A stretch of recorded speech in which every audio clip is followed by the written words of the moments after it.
very much. Welcome, everyone. It's good to see your faces. We'll get started here in a few minutes.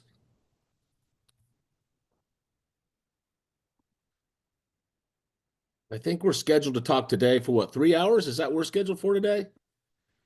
We've got Ramses on, so we're gonna have to schedule for 3 hours. You Yes, know I'm we teasing you, may. man. It's good to see your face. It's good to see every one of your faces. Yeah, It's funny that's that right. this group, right? This group, it's hard to tell where you will be in the world at any time. Okay. Well, thanks to all of our attendees and all our guests for coming in, and my heartfelt thank you to all the panelists. And just before we get going, a couple kind of opening slides. If you haven't been to one of these webinars yet, this is a series that we've done, a series of 4 webinars. But very quickly to give you a backdrop on this is in this series, these are folks that hang out together professionally. The people you're hearing from in all of these webinars, we collaborate with each other, we do work with each other, and we speak with each other.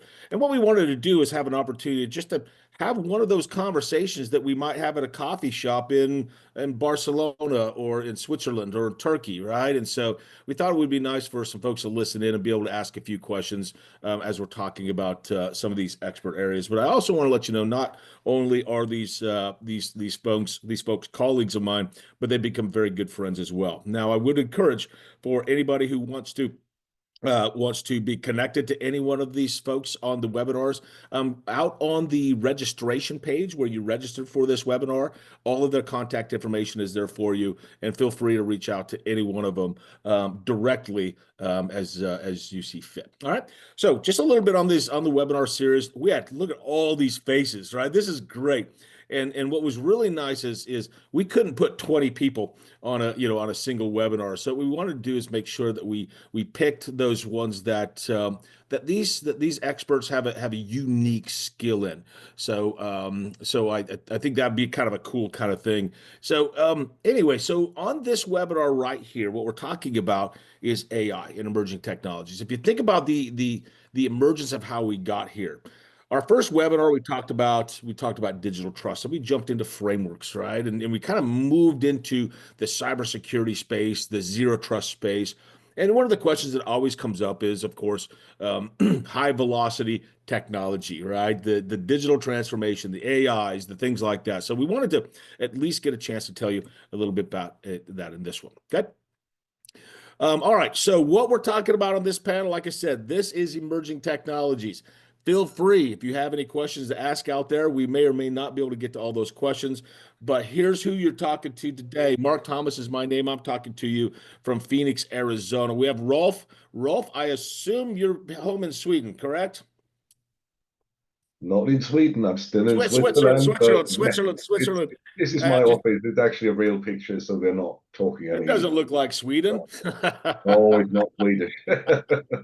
Sorry about that. I was just talking about Sweden a few minutes ago. My bad on that one. No, appreciate you being here. Rolf Gökhan, I know you're in Turkey, so I didn't get that one wrong. How are you, Yes, sir? Just yes, read a thank good you. article.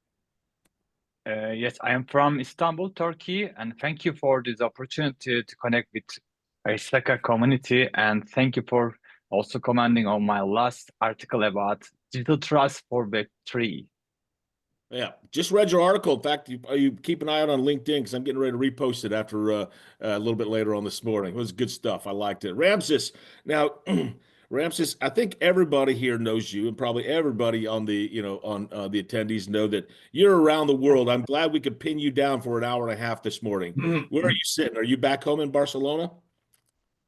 I am in my country, but I'm in Madrid. I'm not home. Barcelona is home for me, but I'm in the capital of the country. I'm in Madrid, and it's a pleasure to be with you today and with our esteemed panelists. So it's great. Yeah. Awesome, man. We're glad you could make it. Leonard, one of my good friends for a long time out in Singapore. I'm assuming you're at home today. Good morning or good evening to you, sir. What time is it for you? Well, it is just about 8 p.m. here in Singapore. Yeah, yeah. Well, I appreciate you joining. I know that it's always tough. And, especially when you're talking about a global group of folks, it's tough to get a single time that works for everyone. And somebody whom I'm hoping is on a time zone a little bit closer to me, Ramona, You're probably, hopefully, sitting in Chicago today, and the time's not too bad for you. Good morning. Good morning. Yes, I am in Chicago right now. I just came back yesterday. Good morning, everyone, and I'm very glad to be here. I see the people in the audience from all over the world. That's great. I see a couple of names. Hello, Mehmet, Hairi, Kehinde. It's very nice to see you all joining. Yeah, thank you guys. Thank you guys. So before we get going, I really appreciate everybody again for your time here. A couple things we want to talk about in terms of some ground rules here. Feel free to ask any questions you'd like. The panelists all have the Q&A session open, or the Q&A window, and we kind of try to keep an eye on that because some of the questions we may be able to answer directly in our conversations, and sometimes we can answer them to you in a written format.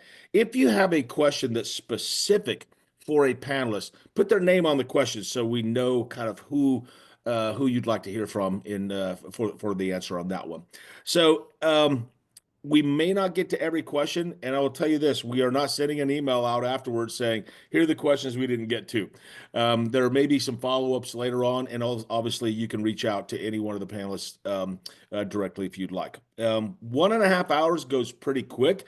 A lot of times you may think, wow, that's kind of a long time for a webinar, but I can tell you, each one that we've done up to this point, and you've heard these people talk, each one we've done to this point has gone right to the 1.5-hour mark. We are recording this, so you'll see a lot of folks from this panel sharing some links so you can go out and take a look at this a little bit later on.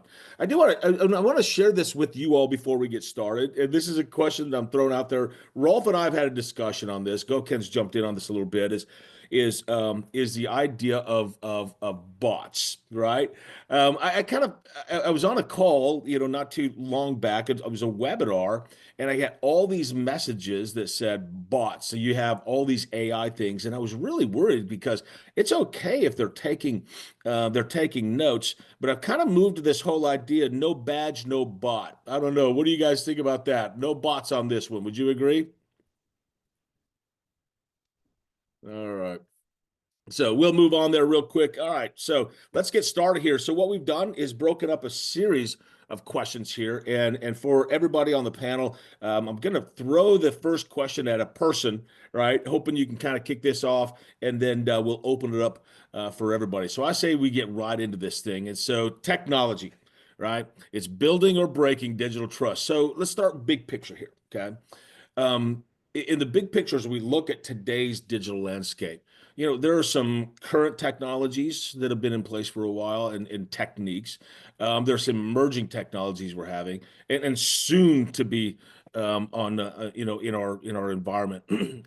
Which of these will have the biggest impact on digital trust, right? Because I tell people, I know we're going to talk about AI here in a second, but I tell people, don't freak out, right? Because, if I remember years ago when I first got into IT, client server was the latest thing. And it took so long for me to get my head around this idea called client server, right? How do you do that? And then we moved to cloud. So we all freaked out over these things, but there may be some stuff we may want to keep an eye out for.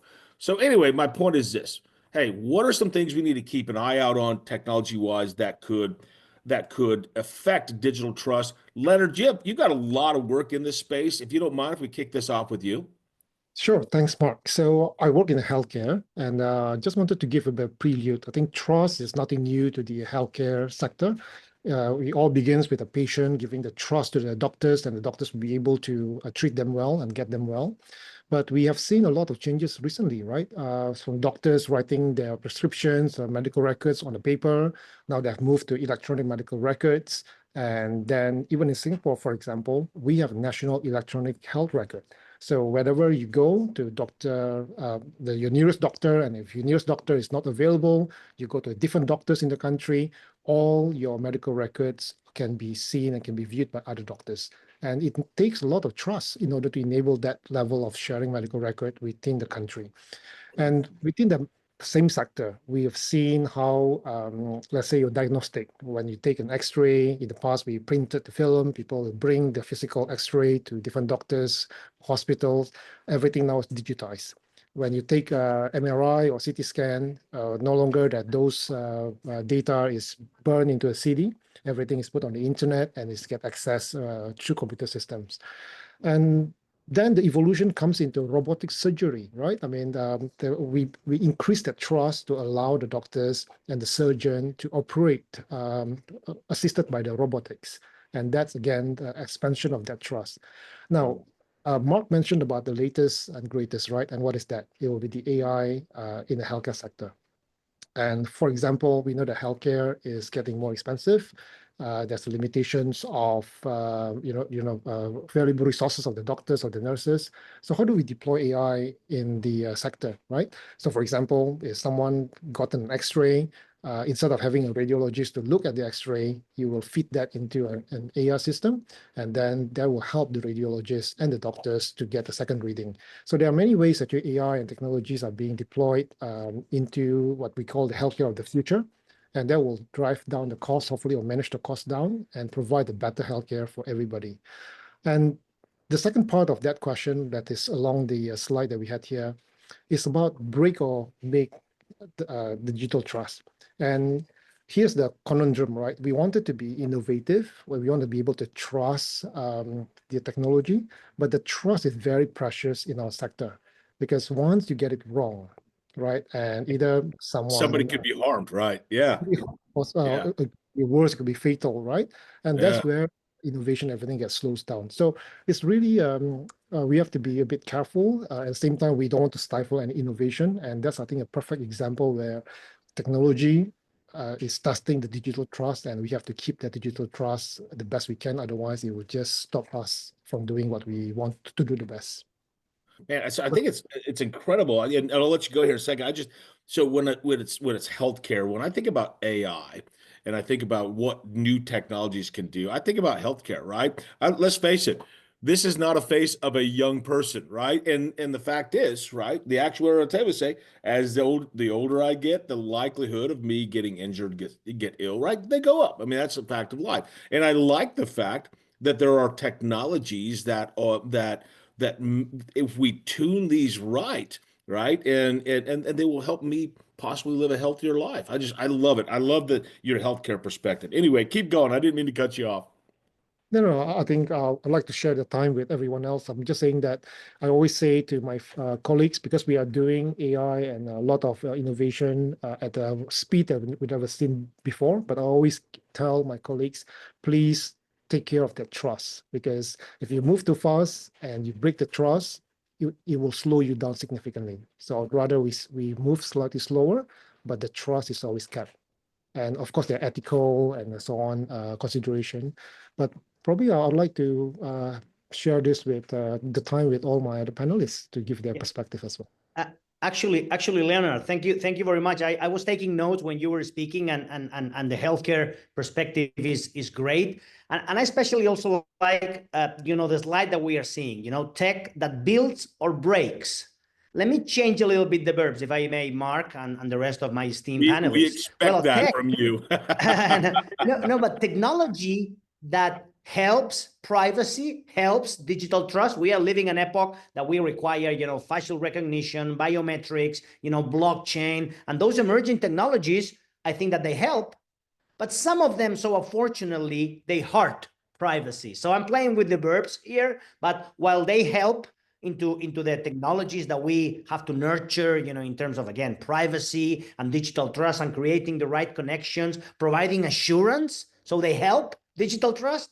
But some of them hurt digital trust if they are weaponized, like, facial recognition, AI, of course, anything related to fake news. So I think that unbalanced view of the world, if you can weaponize, some of the data that is around, and those great, and let me stress that out, great technologies that they build, trust, and they help trust, but sometimes they hurt it because if they are used in the wrong way, and we are living from a geopolitical perspective, different times and different again visions of the world, I would say, and I understand that we as professionals of trust, assurance, governance, management, technology, we need to invest, and we need to bet into the building and not breaking, into the nurturing and protecting trust rather than hurting it. And again, I said, as a technologist, I said all of those technologies when they build, when they help, but I certainly don't like them when dozens of, if not thousands of examples that can hurt privacy. So yes, back to you guys. But yeah, I think that playing with the verbs, helping and hurting privacy, or helping or hurting digital trust is important. Yeah. Mark, Back to if you. I may, Go ahead. Quick point to add. You know, when we look at the ISACA digital trust framework, I mean, there is like an ecosystem. How's trust? What is your level of trust, and whether that will enable you to create transaction, or you know, you get to do more at each level of trust. And I think in the healthcare, I think it is something which is bring it to the next level. Do you want a medical device to be implanted in your body? You're right. And you need to have a real great deal of trust in order for that to happen. And that's why trust is the big business for us. Over. No, that is an awesome point. I get that. Go ahead. Thank you, Leonard, because you created an opportunity for me to explain or approach the topic from another dimension. We all speak about digital trust from privacy, cybersecurity area, but as ISACA digital trust ecosystem emphasizes, the communication marketing is also important. And if we, for example, our companies, for example, if they are late to use some new technologies, they may ruin their reputation in their sector. So digital trust is not just related with security or privacy. And sometimes companies should also use technology to provide their customers. Yes, we are here, we are modern, we will provide you the services with the modern technology, new technologies. And with these requirements, companies may fail to create a secure environment for their customers. At the background, the companies should also pay attention about increasing the awareness of their customers. For example, I also want to share some insights from fintech sector and crypto ecosystem. These sectors are mainly focusing on the trust issue for their customers, and they should show they are using these technologies in a secure and more compliant way, but they also should increase the comfort and speed of interactions of their customers. And this also affects the concept of digital trust. This is Thank great. you. Yeah, no, this is good information here, because that gave us a good kind of starting point to talking about it's not just disruptive technologies. There may be beneficial technologies, and this whole idea of trust. So to kind of link this into the whole webinar series, as you all might recall, we started this webinar series just defining what digital trust is, and now we are deep into it. So what I'd like to do next is jump in. Let's take that question. I want to go another step further on this one. So let's talk about trust at the speed of innovation. So remember, the webinar has been focusing on trust and how can organizations build, maintain this trust when AI and emerging technologies sometimes are evolving faster than we can govern them, or faster than we can manage them. Ramona, you've done a lot of speaking on this around the world. You've done a lot of this. I'm going to start with you. And do you have any thoughts on, I mean, are there ways from the governance management perspective, or how do you link these things together? Are they going out of control, or do we have a good handle on this? Ramona, go for it. Yeah, thank you, Mark. Such an important question.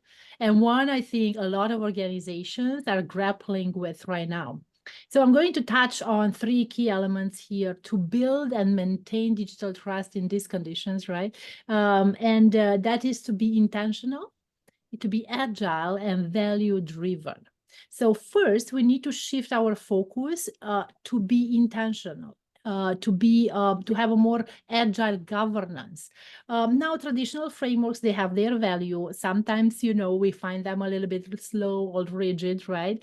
But it's about integrating trust from the very beginning through continuous risk assessments, model validation, and ethical checkpoints built into the development process. Another key element here is transparency. Transparency is critical. With AI especially, people want to know how decisions are being made. So for me, explainable AI models that are not only accurate, but also understandable are like they are a foundational piece of trust. And when we shift into security wise, I think digital trust principles are essentials. That means, assuming no implicit trust, verifying everything, limiting access, keeping identity at the center, especially as our digital environments become more complex.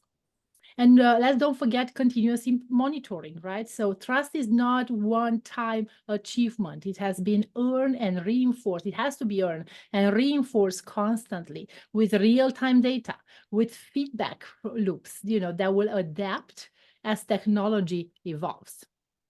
And finally, culture. Yeah, go ahead. Yeah, Let me jump in. I have one You're more. good. You're good.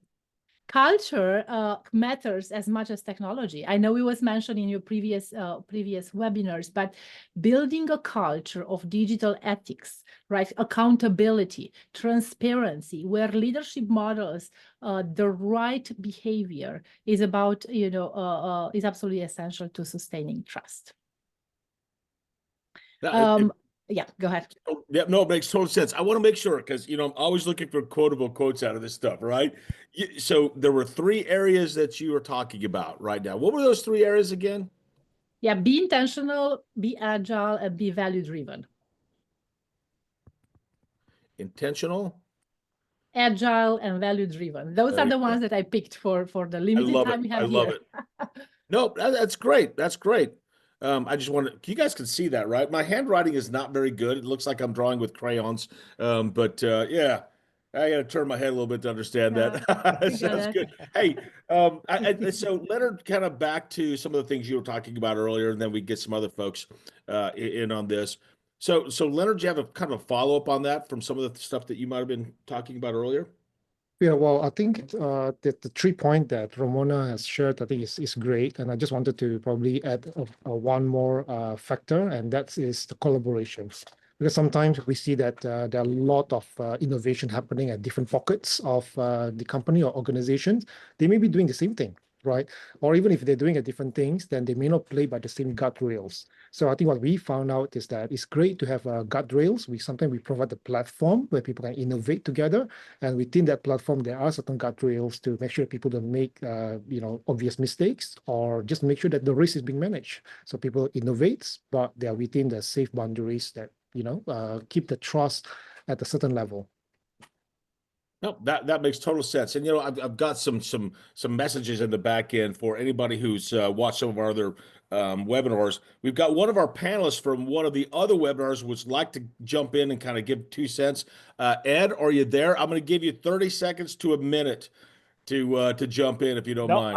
I'm going to jump in, and Ramona did an outstanding job.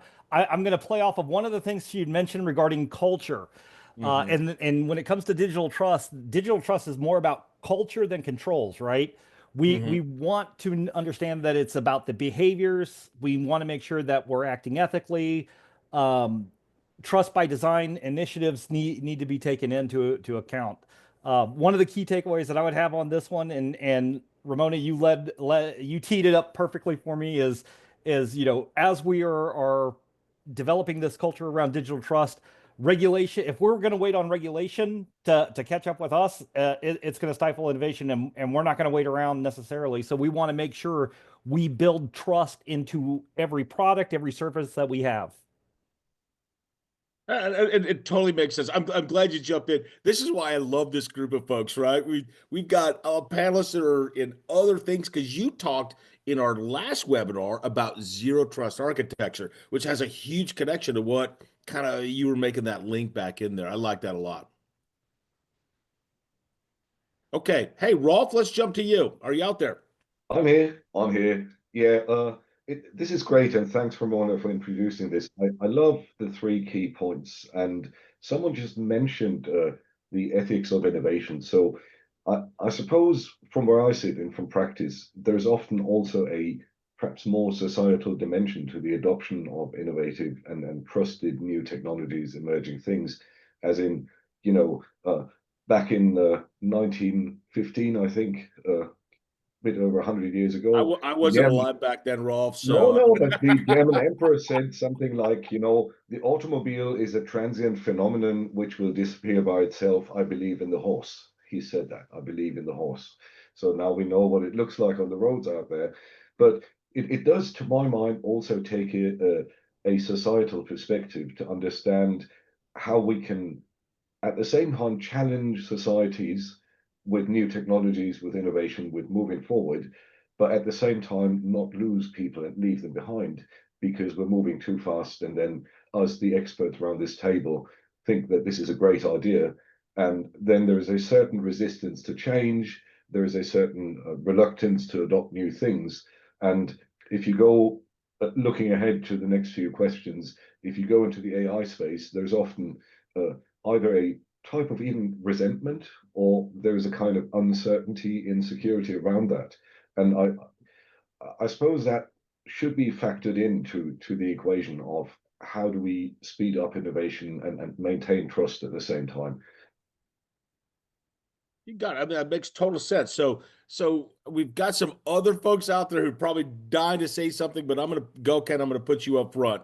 You probably have some stuff here. Are you there? Yes, I love the touch of Romana on the value-based, being value-based. It's very important. Every organization should know which stakeholders they are serving and which kind of agreements we have with them. It could be a contract, it could be a legislative documentation, or it could be our vision, mission. And with these stakeholders, we are having an agreement. We are because we are creating some value for these stakeholders. And if we know what kind of value we should create and provide, and it will also make it easy for us to understand the importance of trust and create and sustain according to this value proposition process. Thank you. No, I thought that makes total sense. Anyone else have anything? Mark. Yes, please do. Let me say something because I was taking notes after Ramona and Rolf and what Gökhan has been saying. Gökhan, you mentioned a mission, having a mission, and when Rolf mentioned AI and the value driven from Ramona, and then my notes here on my right hand side say having a mission and a vision is great as society, as organization, as countries. But especially when we talk about digital trust, and Rolf was mentioning the automobile and building things, well, having a mission and vision is great. Having a purpose and a promise, I think is even better. When it comes to privacy, when it comes to digital trust, when it comes to relying on infrastructure, let me remind everyone that Isaaca's definition of digital trust is the connection, interconnections, and between people, process, technology, and then organizations where culture plays an instrumental role. So having a purpose and a promise, which is keeping data protected, safeguarded, I think that is instrumental. So I think that I was summarizing kind of those angles. Again, mission and vision is great, but purpose and promise when it comes to protecting people and when protecting data, digital trust, I think is even better. So back to you guys, but I wanted to mention that. Yeah. Well, that's huge because that links back to resilience, right? And it goes into the agility piece that Ramon was talking about a little bit earlier. I do like that a lot. So my apologies. I've had this weird cough in the last couple of days, but I want to do this. Ramon, I'd like to go back to you and say, hey, let's any following comments here, those types of things, because for time, I want to make sure we cover the key points here. Anything you'd like to add to finish up this question for us? I absolutely love the inputs and the addition that we get from all the panelists here. But when I think about how we can wrap up everything that was mentioned, for this particular question, I look at the human oversight. right? So look at the humans, how we are going. And I think Leonard mentioned that I see human oversight as the guardrail, right? That helps preserve ethical standards and also accountability. It is about making sure that decisions made by AI with human values, organizational principle, and also taking into consideration societal norms. Absolutely makes sense. Thank you for that. I had to drop my I had a cat walk by. Yeah, you don't want to see my cat walk by here. All right, so let's jump in. All right, appreciate everybody on that one. We got a fun one here. Rolf, I'm going to go back to you on this stuff, but I've got some thoughts here. You know, because everybody else talks and it's confusing when they talk about bias, when they talk about transparency, and they talk about explainability. In fact, the EU AI Act mentions these explicitly. I'm sure that you've got some comments on this, but it's pretty clear that AI, right? We're kind of moving into that. That's the hot topic right now, is a major concern here for a lot of us, a lot of our colleagues, and many people on this call. So let's talk about this AI thing. How do we make sure these systems are trustworthy, especially, you know, sensitive sectors like Leonard brought up, healthcare. I work a lot on the finance side, the banking side, or a lot of folks here work in government. You know, I brought up the whole concern that you and I had a discussion on LinkedIn about was, hey, I was a little bit worried that an AI assistant is in my call, and are they taking my intellectual property and using it to train the machine, right, in the future? I may or may not be okay with that, but I thought maybe you would be a perfect person to kick off this one. Rolf, take this away. Okay, Mark, thank you. And I'm sure that you know, if we keep feeding your moderation into any AI, it's going to begin sounding a little Mark Thomas-ish after a while. So rest assured, it's going to be a fun thing. Now, Ramona, I agree. Ramona, thanks for the big segue saying human oversight and control. I think that in AI space right now, we do have principles, we do have attempts at formulating an AI ethics like the Hiroshima, UNESCO, OECD principles. All of that has been said, and there are good intentions on part of like international politics and others. So that level, I think, is quite stable, and there is consensus on what people are trying to achieve. Having said that, there is a slight difference, a minute difference between value-driven and driven by value. So in industry, when we come to the industrialization, the mass rollout of these things, we need clear criteria, as in set the scene, set the guardrails, make it measurable, develop the right standards and frameworks to actually understand and decide whether an AI is trustworthy, and then subsequently it's trusted.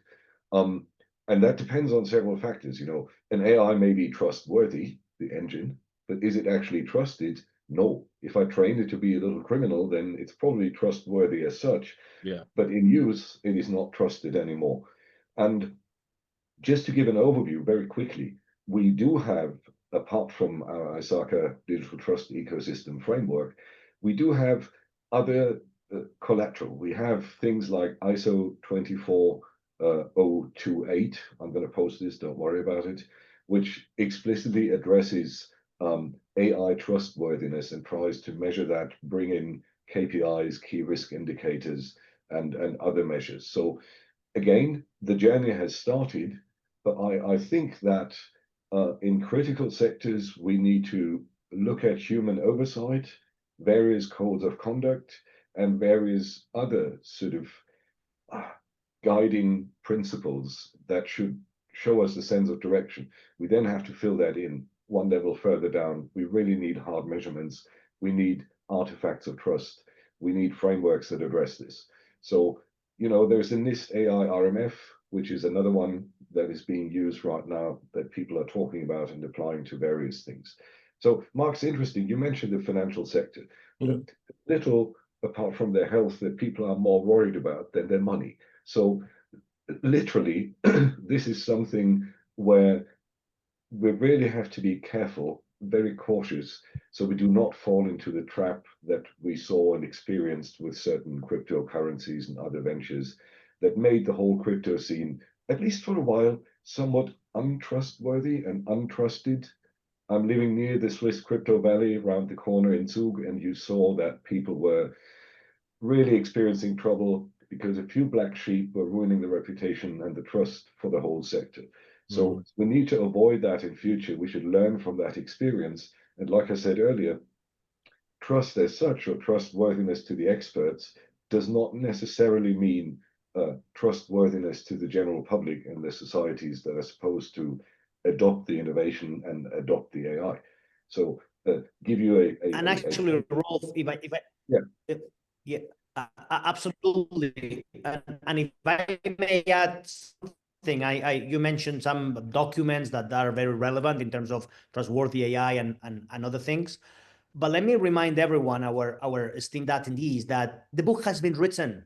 You don't have to invent anything. The book has been written in terms of, with the ISO 38507, 38507, it's governance of an AI system, or the ISO 42001. They have been endorsed by no less than 155 countries. So the book has been written. When people try to invent things, and of course, ISACA has produced good materials, and I know that some others are on the way in terms of governance of AI and the educational pills that they have on the website on ethics and etc. I think that the book has been written. You only need to embrace the right approach, understand your risk exposure, and the things that we have been doing from an auditing perspective and governance perspective, now apply it to AI, and as a consequence apply it to digital trust. So I would like to my sentence or statement is, the book has been written. You don't have to invent anything. You don't have to start with a blank piece of paper. You need to understand your risk exposure. You need to understand your appetite for risk. And then the ISOs and other materials will certainly help. But I'm pretty sure that my esteemed speakers will and panelists will say something else. So yeah, go ahead. Yeah, I really like Ramses and Rolf, all these discussions about like the standards, what we have available out there that we can use and leverage. I would piggyback on the human oversight, right? I believe everyone and all the people in the audience here, we were in discussions at one point about human role being less relevant. But I think the opposite, right? Human oversight becomes more important, not less. Technology is efficient, all this AI power, right? But it doesn't have the value, the context, the empathy. This is where we come in. Right. And we need to set clear boundaries around what machines can decide. Having humans human in the loop for high stakes decisions, and building diverse oversight team that can challenge assumptions and also spot the blind spots. Yeah, I think I get that. And address them. I think that is extremely important. But ultimately, we come down to accountability. So when something goes wrong, we cannot blame the algorithm, or I guess we can. But we need clear lines of responsibilities, transparent decision-making processes in place, right? And this is when all these frameworks are helping us. Governance structures that prioritize ethical outcomes. So AI, yes, can help us do more, but humans need to stay in charge of how and why we do it. Rolf, follow up on that. And then Leonard, I want to bring this back to what your area is. So Rolf, I know that we kind of started talking about some frameworks, some standards out there. Any follow up on that? We'll go to Leonard next.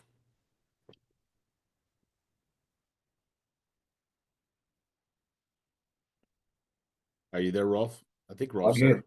There we go. Sorry, there it's my turn. Oh, okay. No, it's okay. Anybody jump in anytime. We're good. I agree, but just to round this off, and I like what you said, Ramona. The human oversight and the human decision factor should certainly be on our minds, quite simply because we were quoting the Artificial Intelligence Act of the EU earlier on, and for high-risk AIs that are being deployed and being used, there's a written rule in there that says if it's critical, you can't trust the result. It needs at least two natural persons to review that result and then make it acceptable. You cannot, by law, work without these two natural persons. So all these nightmares that we're facing and that we're reading about, kind of, social scoring by points, within your company. There's a very large American IT firm that recently published a new points, rewards, and kick-out system based on AI.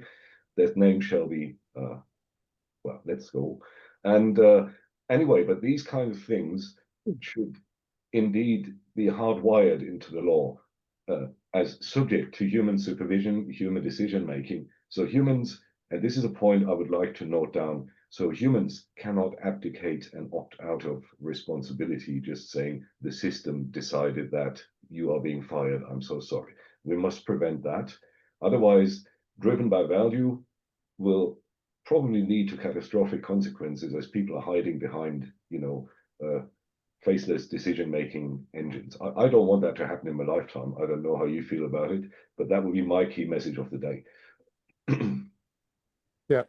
And I just wanted to complete the picture, right? I mean, we are not exactly in a greenfield situation. I mean, we are in a brownfield, so we can still use all the things that we have done, including like doing a risk assessment, doing risk management, doing, let's say, audit.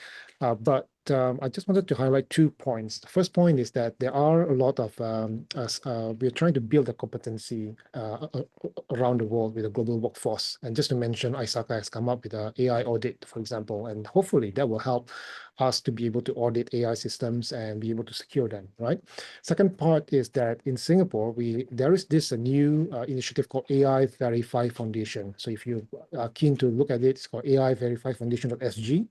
And these are basically, they created a testing framework of AI system, and they should be able to tell you what they can test and what's the output of that testing. So there is a certain kind of an effort to be able to test the way we test our current system. So hopefully that will help with the standards, with the guide rails, with the human oversight, with the ethical elements. But there's also this component of the workforce and this component of the testing framework. Awesome. Makes total sense. Anybody have any final comments on this one? I want to move to another question next. If you don't, if you have anything passionate on this we haven't covered, go ahead. No, Mark. I just want to take this moment of the webinar to remind everyone, because I have just replied and answered a written answer on the Q&A panel. So to remind everyone that they can shoot us any question, and to the best of our abilities and knowledge, we will answer them. So I just wanted to remind everyone, because I have been honored to answer that one, but I will be more than happy, and the rest of my colleagues sure that they will be happier to reply. I just wanted to take that opportunity to remind everyone that this is not our webinar, that this is their webinar. Yep. It is, we make it for them, in order for us as communities, to nurture and further understand, the topic. So I just wanted to take an opportunity to remind everyone that, and I have been very blessed with the opportunity of answering one. So back to you. 100% agreed. Yeah. Thank you very much. Yeah, so I saw a question pop up, and then I got a little sign that said you were answering him. Like, yes, all right, we got that one. All right. Let's do this. Now, we're going to take this another step further. We're talking about future proofing. So I will tell you, you all know this, right? It's exhausting, the number of frameworks. It's exhausting, the number of legislative acts and frameworks. It literally is. So what we're trying to do is from a digital trust perspective, try to avoid this thing called fatigue as much as we can. So my thinking here was, innovations. Do innovations like, say, facial recognition, biometrics, predictive analysis, do they inherently erode privacy? Right? Because think about it. 20 years ago, if I were getting on an airplane, a Delta flight from Frankfurt to New York, if they said, "Put your eyeballs here, we're gonna use your eyes to validate your authenticity," I would have 20, 15, 10 years ago, I'd have said, "No way." Today, I'm like, come on, right?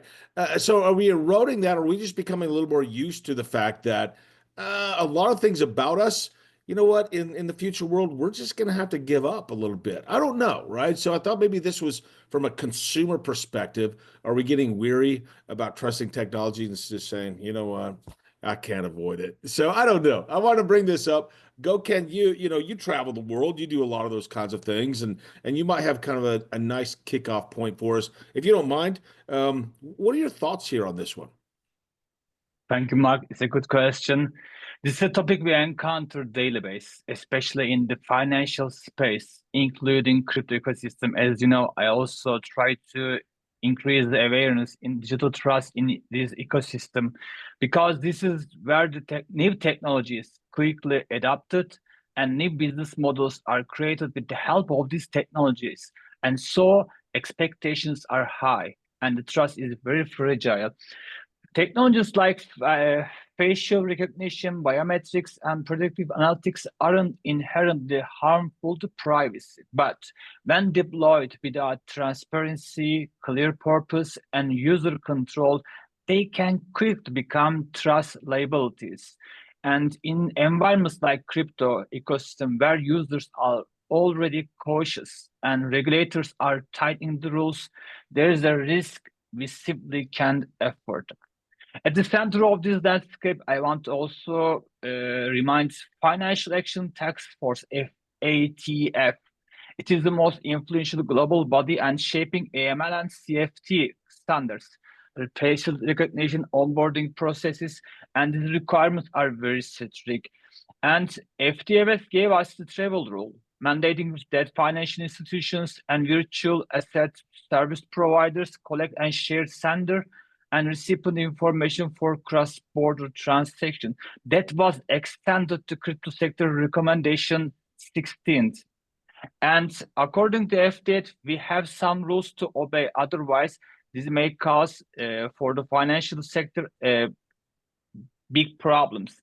And as you know, as I had experience in this sector as a director of enterprise risk management, and this is very important, that it creates different tensions between data privacy, FATF rules, and customer expectations. Customer doesn't care about if you are comply with some legislation, if you are trying to protect their data or their digital assets. They want you to be speedy, quickly, comfortable. You should do it.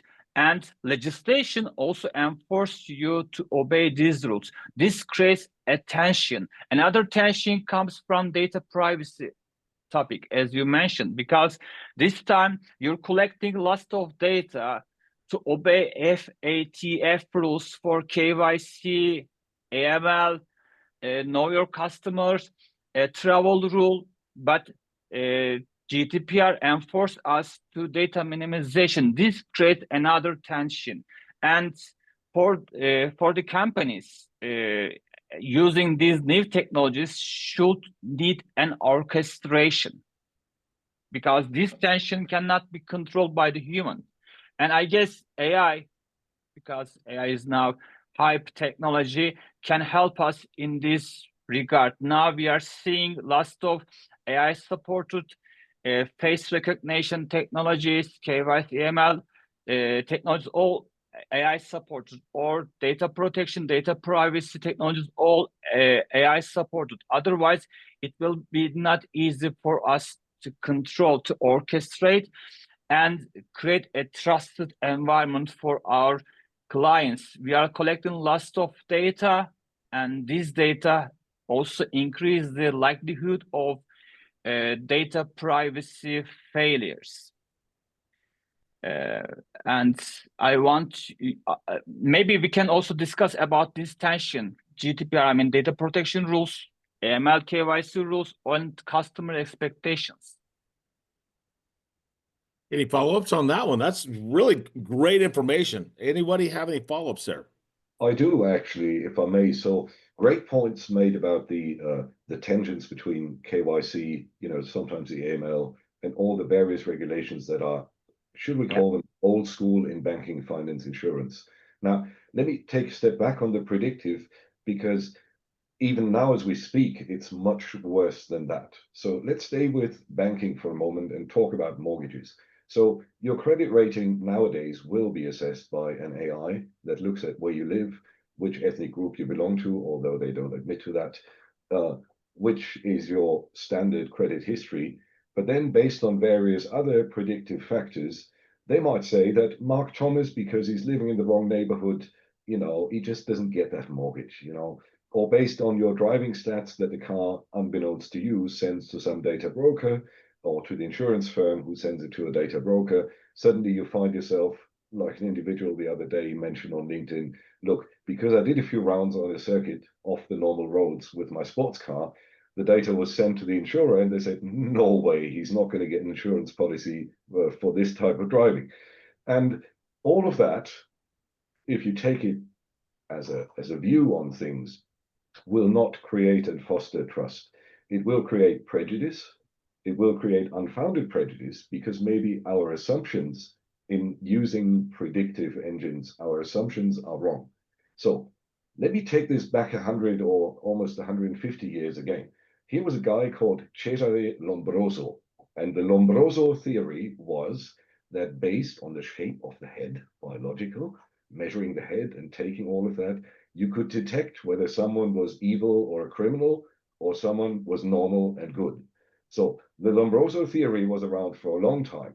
So I note that my head is conspicuously big. I have a hat size 58. So according to Lombroso, I would have a tendency to be a criminal. So I'm not going to tell you whether that's true. But into modern times, if you then project this kind of prejudice that's inbuilt through the human assumptions into what you do with predictive and with other things, then you find yourself in a bit of a quagmire almost, because you're unable to escape from your own prejudice that you were feeding the predictive algorithm. And in banking, that reinforces itself, as you can see, for instance, when a certain stock or a certain bond, whatever, is under attack, then there is a phenomenon that is known as systemic resonance. People sell, other people take note, more people sell, and the whole thing runs, you know, south very quickly. So trust, I should say, I would not trust predictive algorithms at this point in time. I would not trust things like biometric recognition unless there is a second factor that tells me I can do human oversight. And I would certainly not trust what they're trying to do now, emotion recognition and then making decisions on the basis of that. Because Mark, you know what? I often shout at you when we have our meetings. That's fine. Right. Yep. This thing, if you had this little app running on the side saying Rolf's degree of anger is now in the red zone, so you know, send in the cops to. That's right. That's right. So you know where I'm going.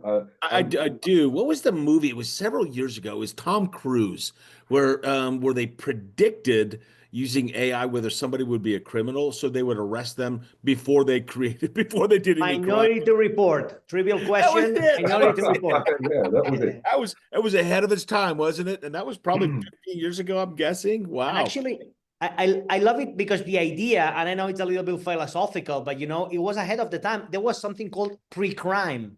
They were guessing that someone was going to commit a crime. So the idea, and actually the taxonomy is kind of funny. It's a pre-crime. So I'm not guilty, but I'm guilty because in the next 5 minutes, yes, I'm going to rob a bank or whatever. So the idea of pre-crime and then analytics and predictive analysis, I think that was beautiful. Yeah, absolutely. Oh my gosh.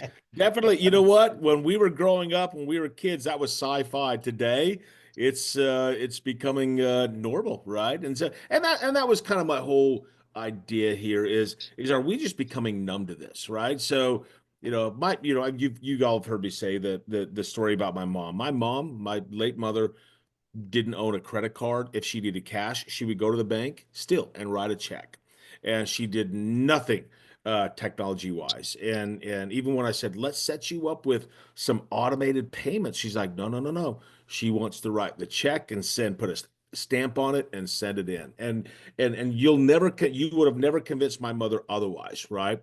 Where I may have said something like that 20 years ago, and I would never do anything online. Now it's pretty much normal for me. So it's become kind of a trusted thing. So go, Ken. Did you have something to add in on that one?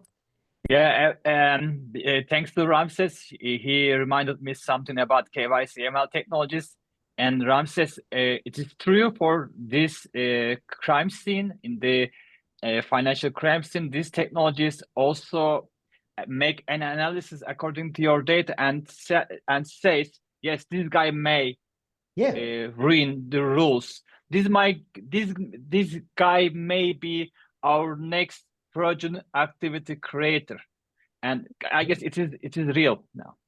Yeah, absolutely. Actually, what I used to say, Gökhan, and following on that, is that science fiction, and I know this is about digital trust, but let me open a parenthesis because we're talking emerging technologies and AI, but it's science fiction these days is more of a science these days and less than a fiction. You know, I mean, when you think about predictive analysis and the things, so the idea of science fiction, well, it's based on science, things that are possible. You know, today we have quantum computing and other things at our fingertips. So it's more of a science and less than fiction. So I just wanted to paint that out because I think that deserves, again, another conversation on trust, on deployment, on all those things. Yeah. But you know, Ramses, this is an important one. Sorry, Mark, if I'm hijacking Keep this. going. We're okay. We got time. What you said, Ramses and Gökhan, is extremely important because I know that over in Austria at university, they did a broad field study about financial crime, the same in Germany and somewhere else. Results: the typical white-collar financial criminal is white, between 50 and 60 years old, has not had any criminal record, has not been on the radar screen of any predictive whatever, usually has a fairly senior position, has a good income, has property, has a family, has no social irregularities. So, Gökhan, Ramses, Mark, I'm looking at you guys. Just describe the male, our I'm male looking at you panel is guys, what you you just know, described. and I'm looking at me. So I think we would fit that bill perfectly. Now, Yeah. on the strength of that survey and that field study, even if it was refuted shortly thereafter, no one read that second academic paper. It was refuted on the simple grounds that if you say, well, if you watch a hole in the earth and out comes a frog and jumps, you do that 99 times, what do you expect the 100th animal to be? Frog. Okay. If it's a mouse, what do you say to that? Frogs don't jump out of holes in the earth, mice do. So I got you there, right? That's the prejudice. A little test. So no one read that second paper, but what happened was that thereafter, in hiring people for senior positions and in hiring people in the financial industry for senior positions, the amount of scrutiny went up ever so slightly because you were a good fit for the position. You were also a good fit for a financial criminal. So I noticed that in audit work, that people were really suspicious around guys like us, hiring them, giving them positions, and the damage was done. So whatever you do, guys, I mean, look at that hole in the earth in a proverbial sense, and make sure that you are conscious of the fact why you're expecting a frog rather than the more natural mouse coming out of that. You know what I mean? So that, just as a word of caution on this. Yeah, I think that makes complete sense. Any final thoughts on this, folks? Because I want to move on. We've got about a little over 30 minutes left, and I have a really big question that I want to ask, and I'm going to throw this at you, Ramses. Anybody have any final thoughts on that? Rolf, I think what you just said is a great way to finish that one up. All right. So Ramses, Yes. right? It's you're around the world, and anytime I see you post, anytime I see a recording of any of your presentations, or I can view live, I will. One of the things that really struck me is you're always talking future, and I thought this would be a great way to kind of get some of your expertise here, because as we're looking at these technologies like quantum computing. You're the first person that actually told me what quantum computing was, right? And I want to be very open about that. We've got blockchain, we've got augmented reality, IoT, which has obviously been around for a little bit of time. What unique digital trust challenges and opportunities do these innovations present, right? Because we talked a little bit about digital trust a little bit earlier, but I want to talk some of this future stuff and get your perspective here, because I don't know if anybody knows, I'm going to put something in here that you may not want me to do, but on the inside, I don't know if the jacket you're wearing has this, but on the inside of Ramses' jacket, he has all of his visas and passport stamps. Not today, unfortunately. Not today. Yeah. Anyway, can you kick us off on this one? Because you're kind of you're at the leading edge of this stuff right now. Well, thank you, Mark. I appreciate that. If anyone wants to see the picture, I mean, they can go to my LinkedIn profile, and I'm there with my open jacket. Not today. I'm wearing another one today. No, but thank you, Mark. But talking about the future, which I think it relates to the future of now. A future. Let me do a dramatic pause there, because it's the future of right now, the future that is happening right now, because we talk digital trust, privacy, blockchain, emerging technologies, etc. But the future is happening in the present continuous tense as we speak. Actually, and this is an exclusive for our attendees today, on Tuesday the 29th, so next week, ISACA is going to release a quantum computing pulse poll. It's called Quantum Computing Pulse Poll 2025. And the results, I'm sorry, guys, are amazing. I have been part of it, so I cannot disclose it because it's under embargo until Tuesday. Put it out in chat if you want to, so people have a link to it. That's why we're here. Yeah, we're sharing information. No, but what I want to disclose is that there's a interesting percentage of companies, one every three, that understand the challenges that quantum computing may bring, breaking potentially encryption, a world with no secrets. But only 4% actually have plans to mitigate that. And let me remind everyone here in the audience that the NIST, National Institute for Standards and Technology, has not one, not two, but three already proposals or standards, if you will, for a post-quantum encryption. So when we talk about digital trust and emerging technologies, Mark and the rest of you, I think, again, that deserves the conversation of how bad you want it. Because, again, the book has been written. The answer is there. The problem is that sometimes we don't know where data goes back and forth, in a world with different clouds and connections and networks and platforms and devices and, well, the drill. So the problem is that the jewels of the crown, they don't really understand it. So I think that the survey is very, very relevant. If I recall correctly, more than 2,500 professionals have answered or completed the survey. So you have to wait until Tuesday. But to your point, Mark, the future of right now, the future that is happening as we speak. Actually, you have seen me on stage many times talking about the future, so present. But present in English and in other languages, by the way, also means a present, meaning a gift, a present that I can give you. So the fundamental questions on who has access to what, privacy, and that includes AI, that includes everything and anything under the sun related to trust. So emerging technologies, as I said on minute 12 of our conversation today, well, some of those technologies help privacy and trust. Absolutely, they build it, as you put it on that slide. But unfortunately, if you don't use it rightly, they hurt privacy and they hurt digital trust. So the question then comes, how robust and solid, and this is very important because that it talks also about the supply chain and my providers. How robust and solid are the infrastructures where my, sexual information, health information, credit card information are? Because I need to give them away as I am booking a hotel, I am booking a flight, as you mentioned before. My eyes, when I was boarding the other day in Orlando, Florida, through an American Airlines, through my biometric data. So in other words, you were delayed, I'm sure. So never mind. We'll keep that up. No, but I need to give it away if I want the service. But then my question as employee, citizen, patient, when I'm in the hospital is, hey, wait a second, I need to give that away. But how much can I trust, that their cloud is robust?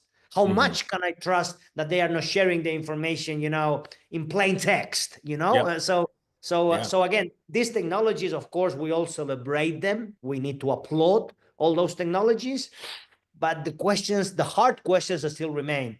Who has access to what, for how long, how deep, how can I be sure that the traceability is the right one? So again, I celebrate as technologies, I celebrate all those emerging things, but the questions remain, the hard questions remain. And I think that would be a good headline of the many of them that my esteemed fellow panelists have shared today. But how can I be sure that my data is protected. You know, that's my expectation as citizen, as voter, when I'm voting my government. That's my expectation when I go to my bank. That's my expectation when I go to the hospital, that of course I want the service, but I also want that my trust is earned, you know, that they deserve the trust that I put into them, in the digital trust we're talking, of course. So so I think, you know, so that emerging technologies are fantastic until the moment that they are not.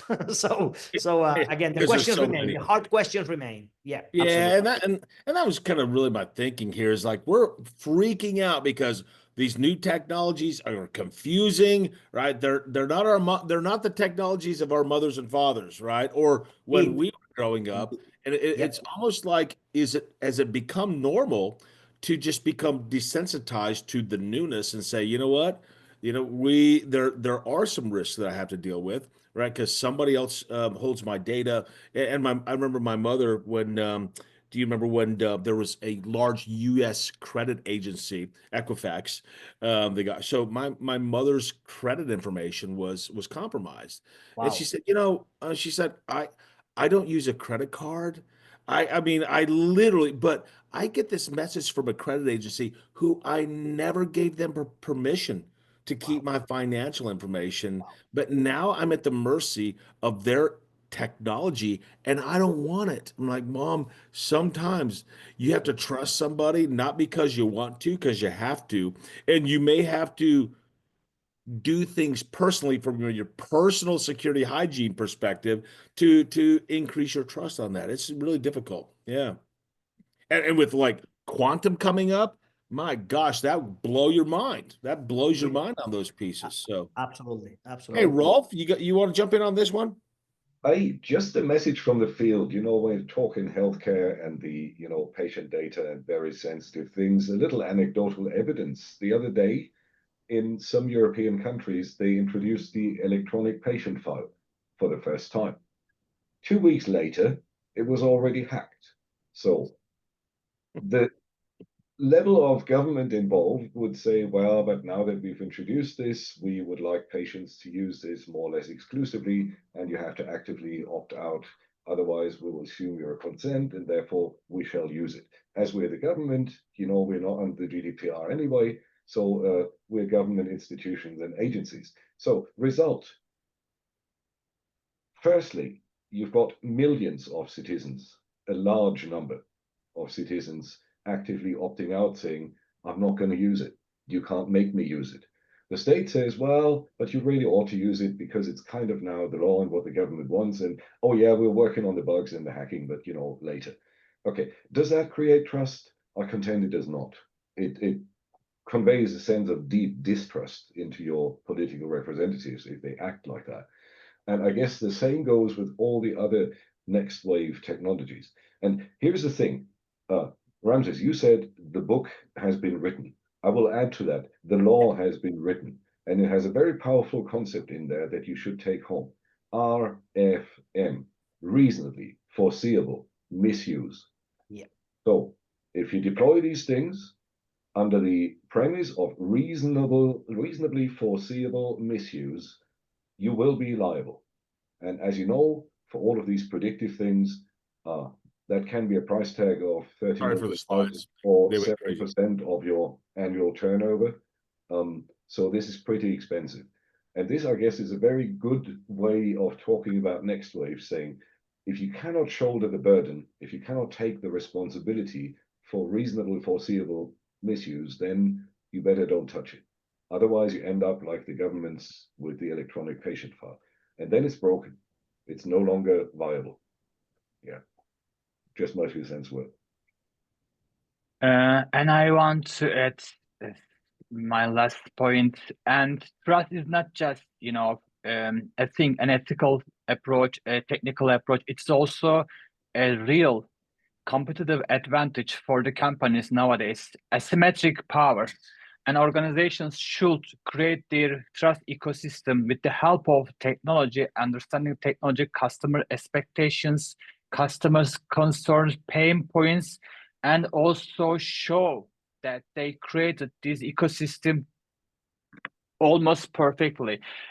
I'm sure you all heard about Edelman, a company, a global company, organizing some reports, and in one of his latest report, Edelman Trust Barometer, it says 63% of the customers claiming that they may like a brand's services, products, but if they suspect that this brand cannot protect their data, they give up to use their product and services. It's very interesting because maybe 15 years before, people would not care about their data, but nowadays data is our part of our personal identity, and companies should approach trust in this manner.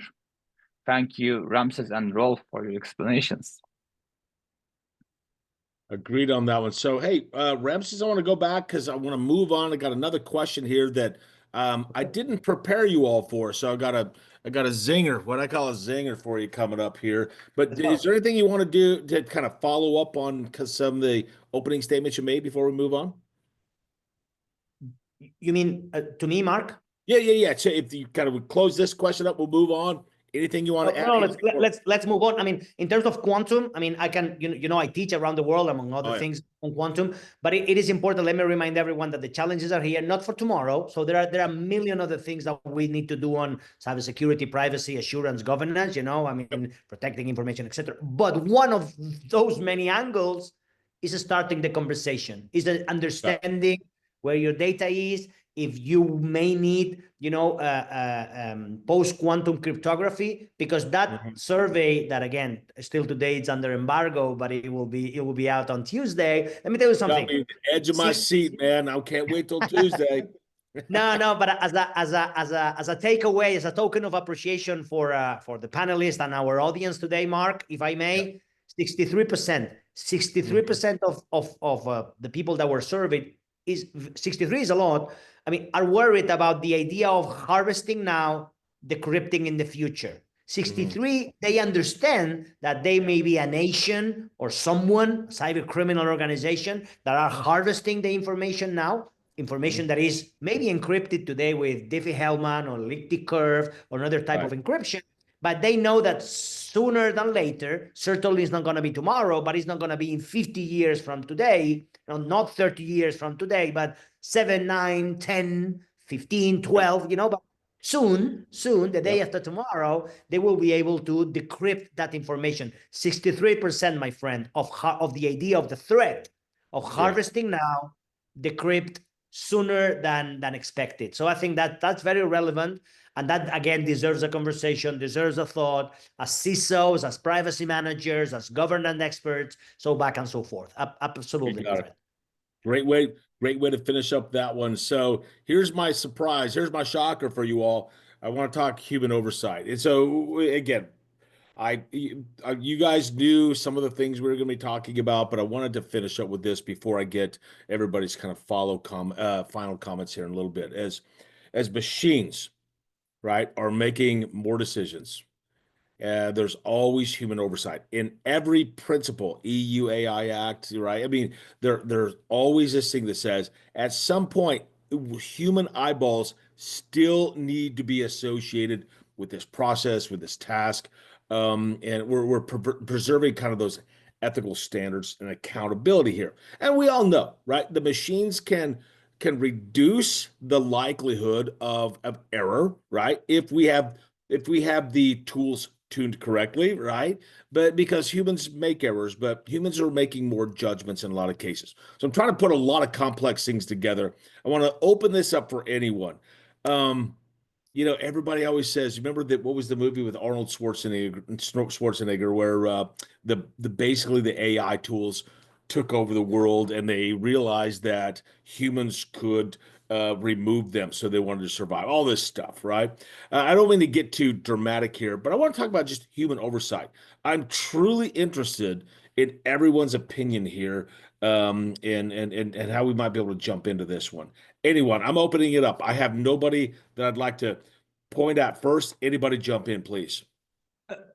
I will do with just a statement, Mark. So it's not a long thing. So I always say, as a technologist, let the machines do the work, I celebrate how algorithms work, and I mean, so let the machines do the work. I know that's the first part of my statement, but do not forget to be human.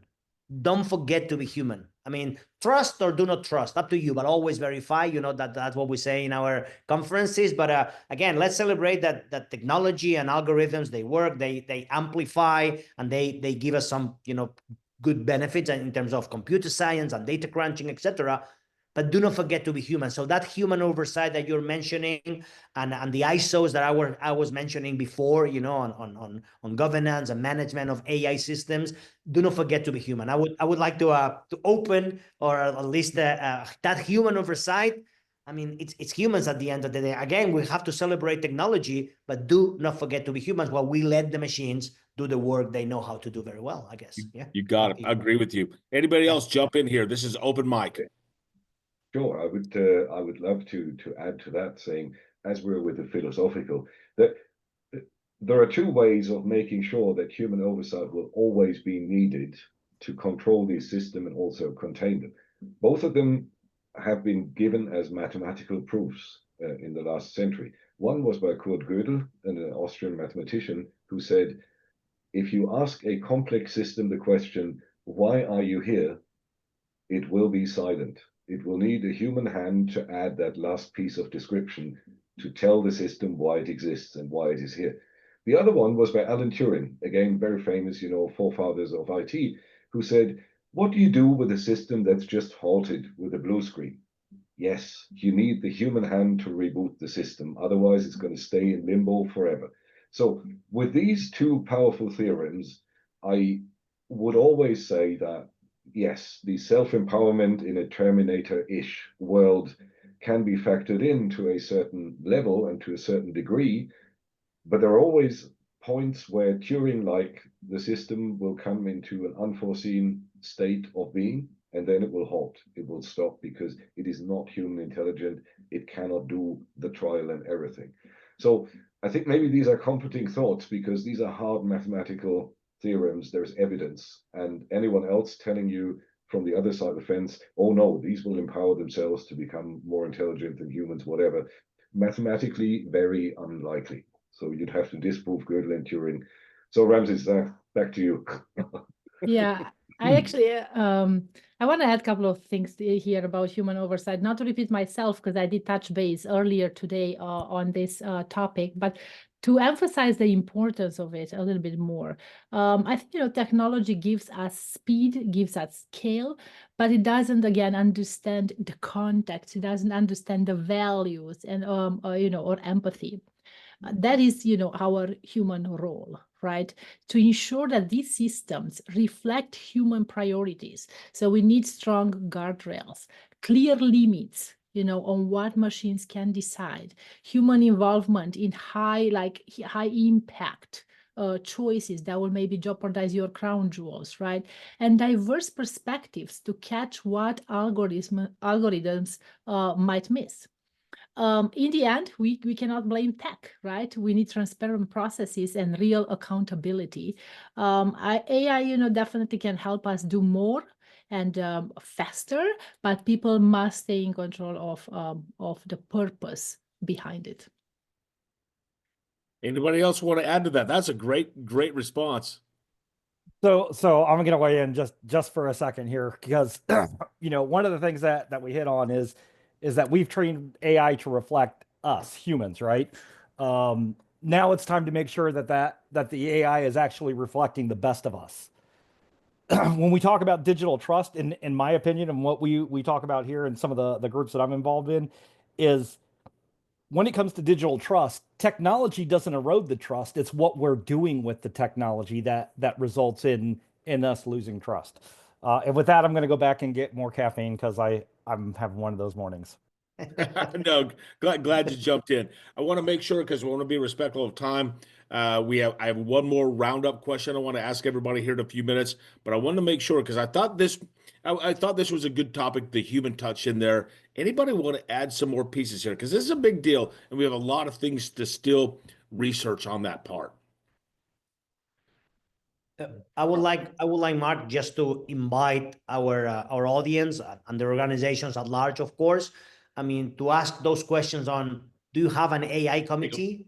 Are you planning, to have one of those?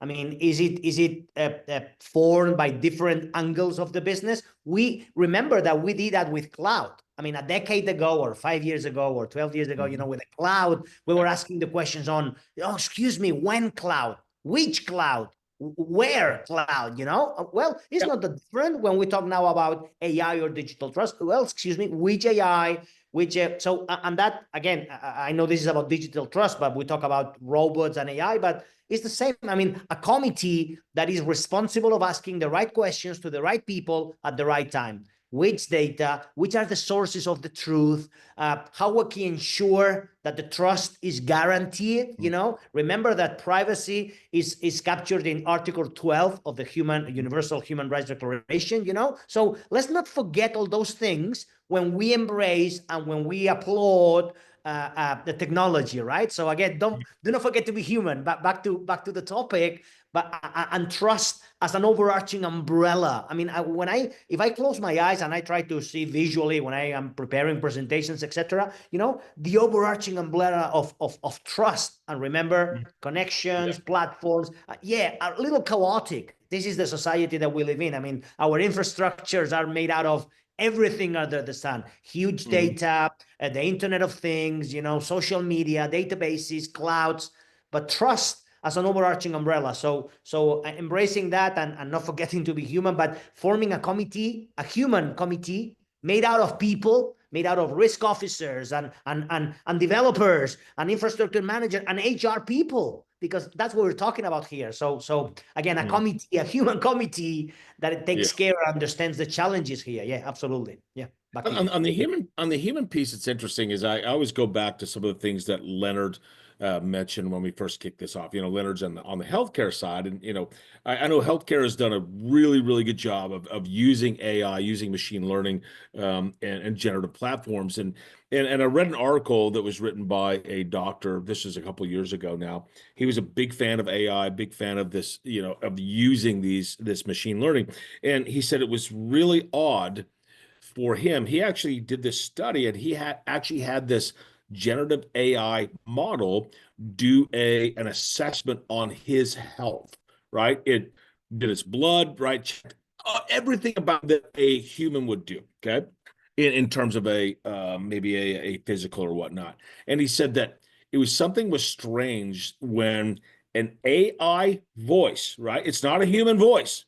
This is an AI generated doctor, if you will, said, I'm very sorry to tell you, but you have a very critical illness. It was cancer. He was like, it's weird when that that's not a human voice, and that human voice that you think is an audible human voice says, I'm sorry to tell you this. He's like, that AI platform it wasn't sorry. It just said what it thought it was supposed to say. He said that was a key time when he figured out that humans need to be involved in these emerging technologies, because I don't want a non-human voice to tell me I'm ill. I'd rather have a human say, I'm sorry, than a bot that says it because it thinks that's what it's supposed to say. You know what I mean? So I think that may go into the whole philosophical thing that Rolf was bringing up a little bit earlier, but I want to be, again, respectful, everyone. Last call for this question. Anyone wants to jump in on this? Because we're going to do a roundup here in just a couple minutes. All right. You all been very patient with me. Here's what we're going to do. We've got the last question, final thoughts. You give me 30-second nuggets. We're going to run around the room here, and everyone gets to give me a 30-second nugget. And I do want to say that we have a couple of panelists from other webinars we've done who are also on here. So I'm just going to give you all a shout out, because I'm going to call on you. Gary Barnes, Faisal is out there, and Ed. I'm going to call on you last if you want to jump in. So we're going to start just with the pictures on my screen. Rolf, we'll start with you first. Anything to round up? I think as a last statement, I really enjoyed the contributions. Thanks to all of my co-panelists and to yourself for the great moderations always. I think, looking back on the past 1.5 hours, there've been several very valuable insights. And it looks to me that we're all very conscious of the new wave, the new technology things, the innovation coming our way, and we can't stem the tide. By that same token, I think we're also aware of the fact that we need both human oversights and other forms of control that can give us the kind of trust and the levels of trustworthiness that we want. So I'm working on this in my daily practice, but also in academia as we speak. So I would be very open to contact from anyone out there saying, let's tackle this one together and then see how we can come up with improvements that are not necessarily always commercial. Having said that, handing over to whoever wants to go next. And thank you all for listening. Ramona, let's go to you next. Okay, sounds good. Thank you, Ralph. I definitely sympathize with everything you just mentioned and with the impressive contribution of everyone here on this call, on the previous webinars as well. Thank you, Mark, for what you've done. One last thing and key thing that I want you guys, like participants, to remain with, it's innovate, right? Don't be afraid to innovate, but innovate with intention. And let's lead with transparency, with accountability, and commitment to ethical design. And trust, right? The most important key element of our discussion here. Keep trust in your wallet, as is the most powerful currency that you or we have right now. Nice. That's good stuff. Thank you very much for that. Hey, Ramses, let's go to you. Sure. So I have enjoyed thoroughly this webinar. Thanks, Mark, for putting it together, and the audience, of course. In my 30 seconds, I would like to finish with a quote. It's from Isaac Newton. If I have seen further, it is by standing on the shoulder of giants. I'm not saying that we are giants, but we tried our best to bring, and not just in this webinar 4, but in the whole series of webinars, bringing, perspectives and knowledge and some common sense to it. But most importantly, that's my ask to the audience. They need to become giants so that we as society, we can see beyond, we can see further by standing, in the shoulder of giants of privacy, of giants of trust, of giants of resiliency, assurance, governance. This will make that umbrella that I was mentioning before of digital trust really shine. So if I have seen further, it is by standing on the shoulder of giants, but the giants, they need to become giants, meaning our audience and the professionals out there that are attending this webinar, and they will probably also request it on demand. So again, it was a pleasure. Thank you, Mark. Back to you. Thank you very much. Thank you. And I like one of the quotes you had earlier. The book has been written, and then Rolf followed up, says, so is the law. So that's good.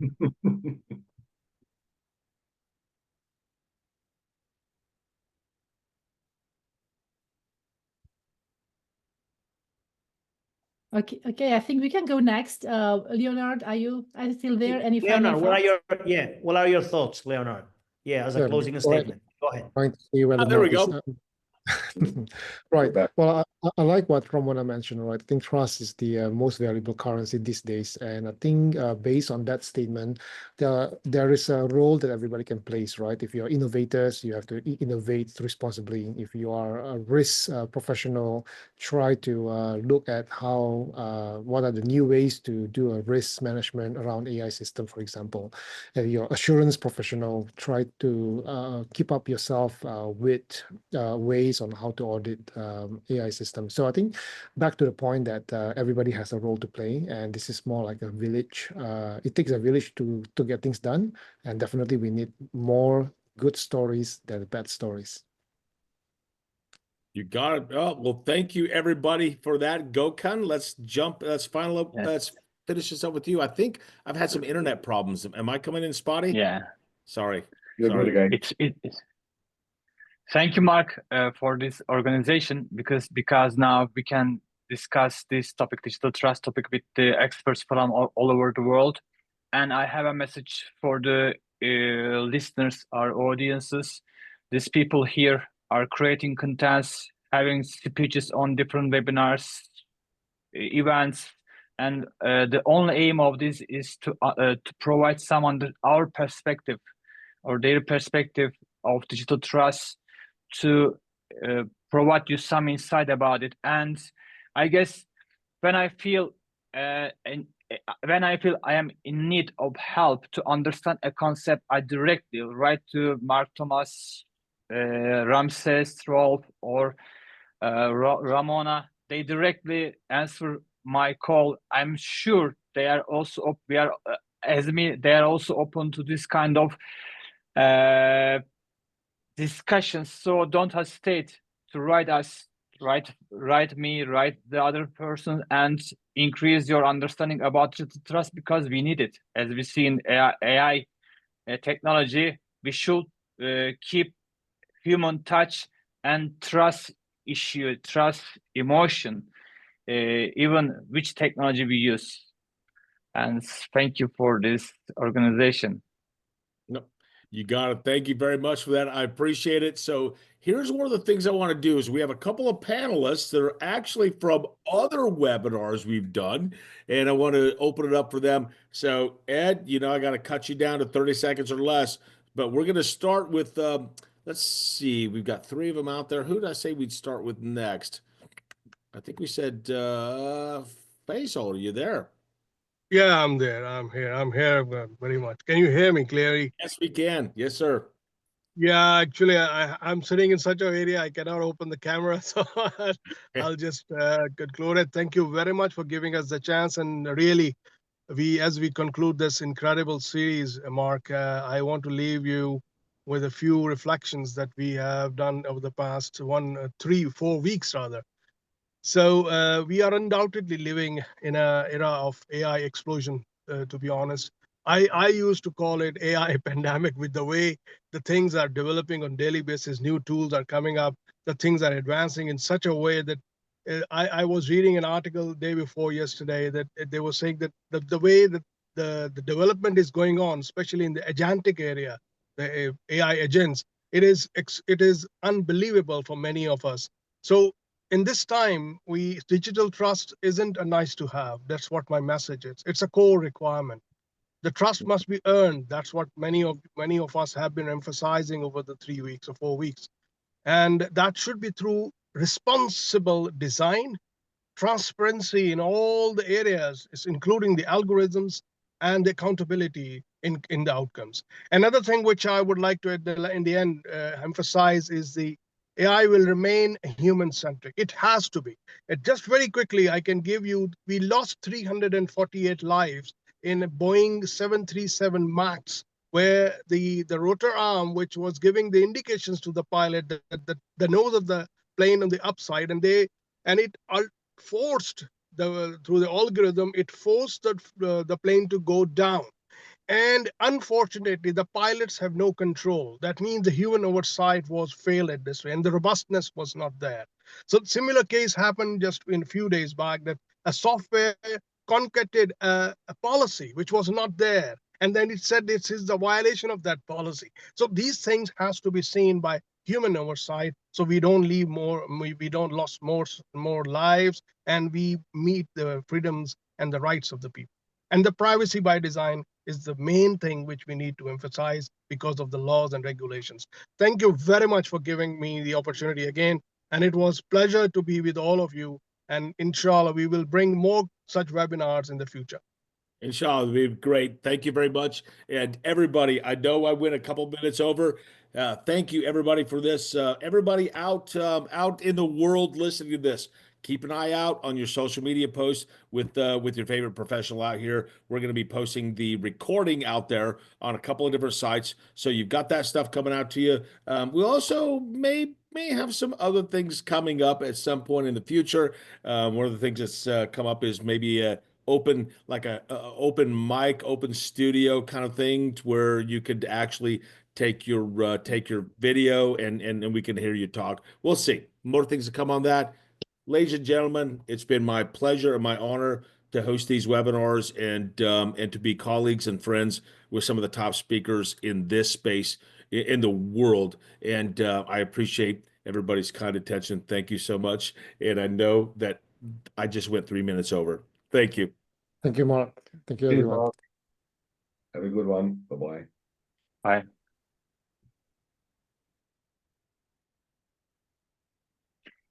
See you guys.